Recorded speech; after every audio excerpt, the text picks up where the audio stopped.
હોવાની ઘટના સામે આવી છે। વડોદરાના ફતેગંજ ઓવરબ્રિજ પર એક પછી એક 3 બસો ભટકાઈ હતી, જેને લઈને બ્રિજ પરનો એક તરફનો ટ્રાફિક ડાયવર્ટ કરવો પડ્યો હતો। એક તબક્કે બ્રિજ પર સન્નાટો જોવા મળ્યો હતો, જ્યારે બ્રિજ નીચે વાહનોનો હળવો ટ્રાફિક જામ જોવા મળ્યો હતો। જો કે ઘટનાની જાણ થતાની સાથે જ સ્થાનિક પોલીસ તાત્કાલિક સ્થળે દોડી ગઈ હતી અને ટ્રાફિકનું નિયમન હાથમાં લઈ લીધું હતું। વડોદરાના ફતેગંજ ઓવરબ્રિજ પર ગત મોડી સાંજે અકસ્માતની ઘટના બની હતી, જેમાં કારેલીબાગથી પંડ્યા બ્રિજ તરફ જવાના રસ્તે આવતા ફતેગંજ બ્રિજ પર એક પછી એક 3 બસનો અકસ્માત સર્જાયો હતો।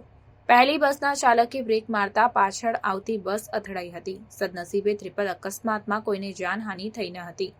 બસના આગળ પાછળના ભાગે નુકસાન પહોંચ્યું હોવાનું સૂત્રો જણાવી રહ્યા છે।